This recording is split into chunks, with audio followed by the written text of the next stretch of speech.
We have to focus on the federal rules of evidence. These are rules 701 through 706. So we're going to talk about 4 of them.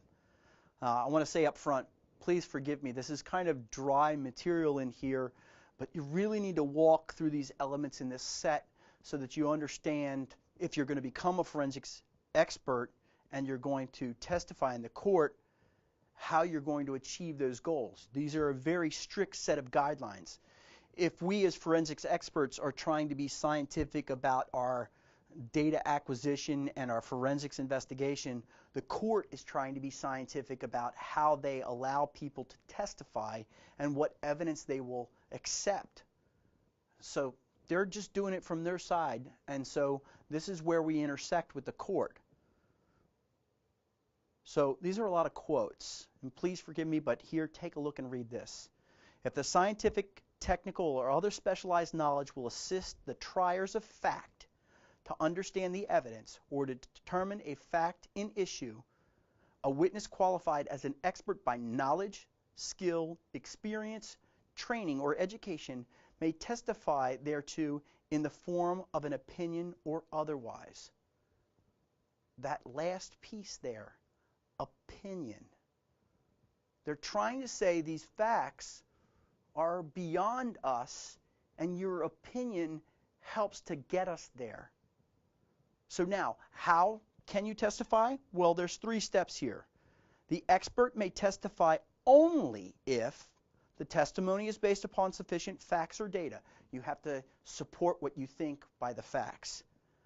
Is the product of reliable principles and methods. You've got to know your principles, you've got to know your methods. When you go to study for your test, I want you to get a better score than me. I want you to get the best score you possibly can. And I really would like to hear from you. Please send me an email about your test results, about what you've done. Talk to me, because we all need smart people and forensics investigators around us. I'll buy you a cup of coffee in your town if you can get a better score in the test than me. So that's my deal to you. But you got to send me a copy of your score report. The witness has applied the principles and methods reliably to the facts of this case. When it says the case, that means this case. In other words, what's your methodology, and did you apply it here? You've got to be very clear about this. In Rule 701, we're saying we think that we need an expert, and here's the conditions under which we will expect that expert to perform. 702 provides that expert witness may only testify if the testimony is based on that sufficient data. This is that same piece down below. Testimony is product of reliable principles and methods. Principles and methods from where? I don't think that you get one certification and you become automatically an expert.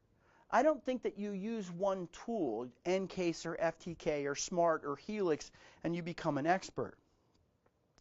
I think that you become an expert when you learn about all of these. At the very beginning of the course, I talked about where I got my information. I didn't just read the official curriculum from EC Council. I read all the material that SANS had to offer, and then inside of SANS there were a whole bunch of links to a bunch of information, and I read that information so that I could become an expert at teaching this particular material by digging deeper than just what one person or one organization had to say.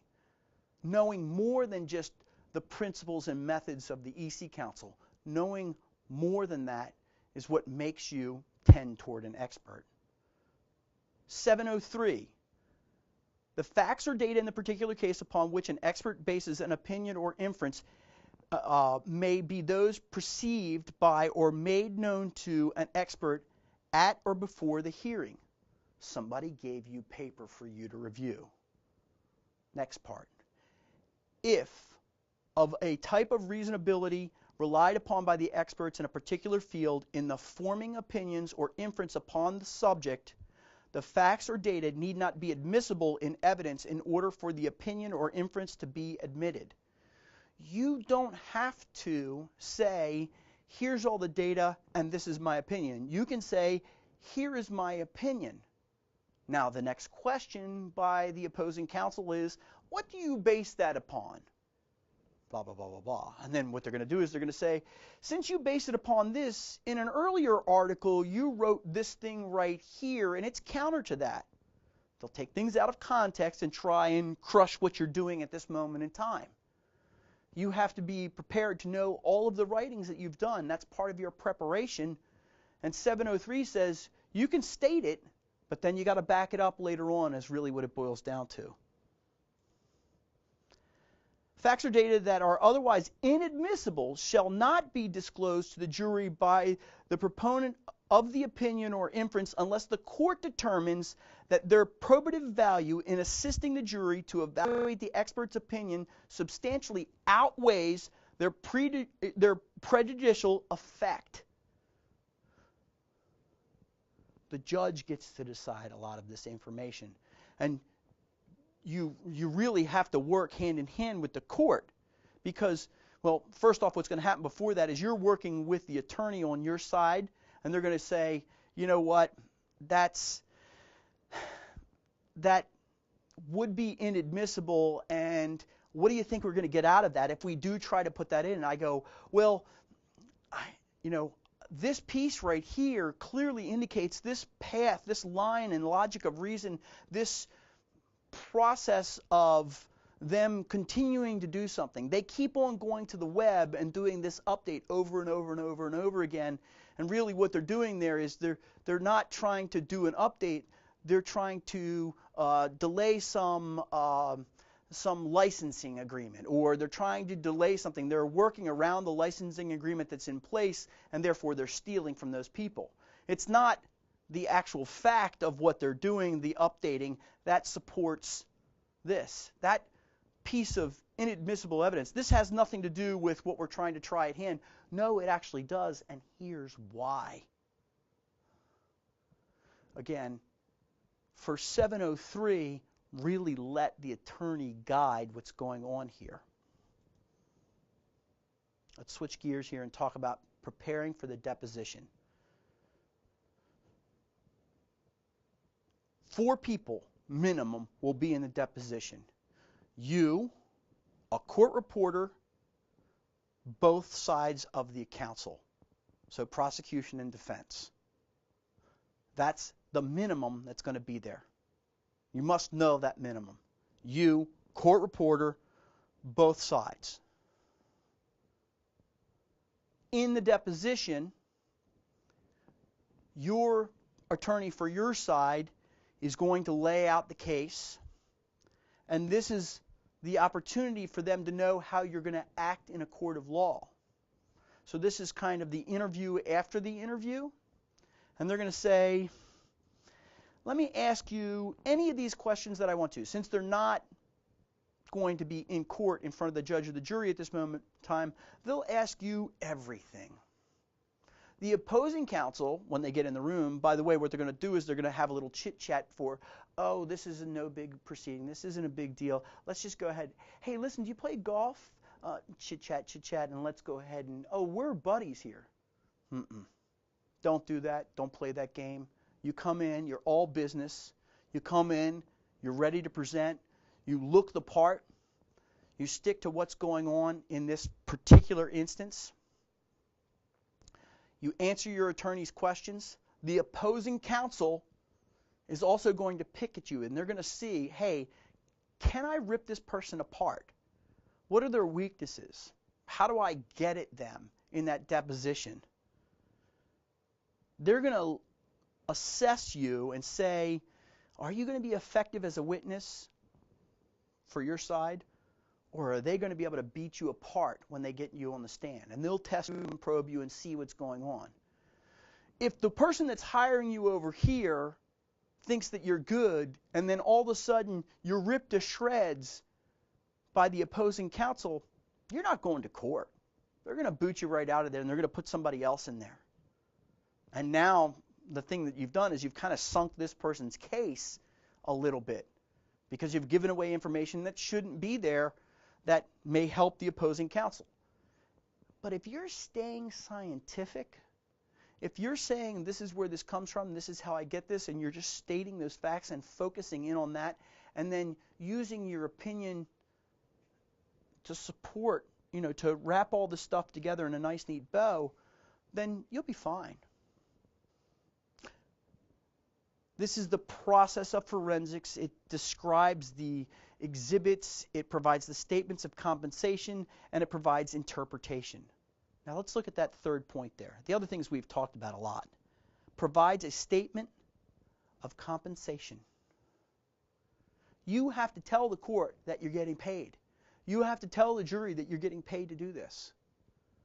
And you have to state that up front. And you have to be very careful about that.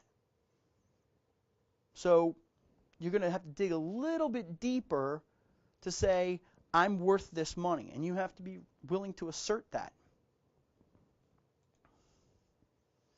Now, there are two forms of questions that you're going to encounter. Leading and non-leading. Non-leading is direct. In a leading question, they try to limit you to a yes or no answer. A leading question would be something like, isn't it a fact that on this day you were drunk and didn't do the right thing and you screwed up the forensics test? What you want to say is, no.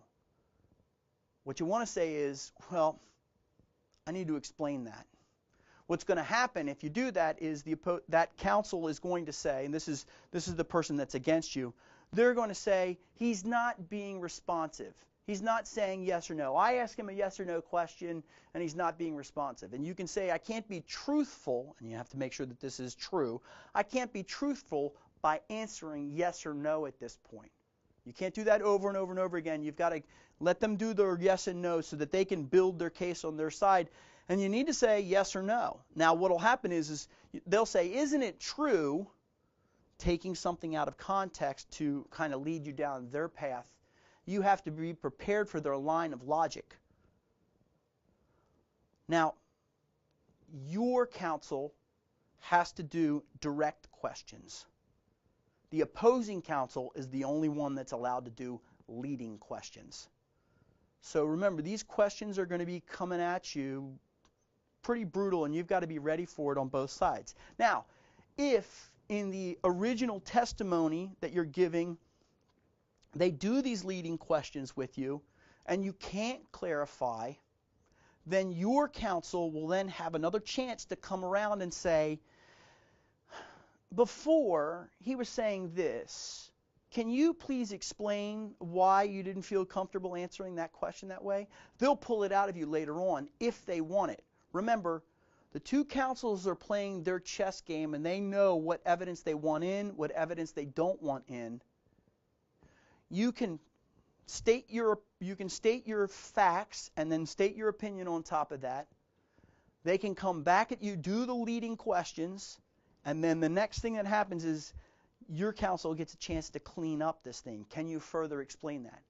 When we talk about introducing evidence, this person over here, the opposing counsel, when they open the door to something, then this counsel can then say, well, it's been introduced into evidence properly. Now I can ask more questions about it. So they don't want to open up too many doors here. They want to keep it pretty narrow and lead you down their path. But when they start messing up, the opposing counsel, your side of the equation, they can help you by bringing this back up if they want to. Don't be frustrated by that. Let them go ahead and do it. Last thing that I have to offer you in this course is that most of the reading here in expert witness, I did not like what the EC counsel had to say. I thought it was confusing, but I ran across Bruce Olson's information. And it's a brilliant 4-part how to be an effective witness in court. It's a brilliant article. I just gave you some feeling of that. It's an excellent article that really explains what you need to be, how you need to be as an expert witness. I want to wish you good luck on your exam. I want you to come talk to me, and if you have any problems whatsoever, please don't hesitate to ask us. And go get your Certified Hacking Forensics Investigator certification.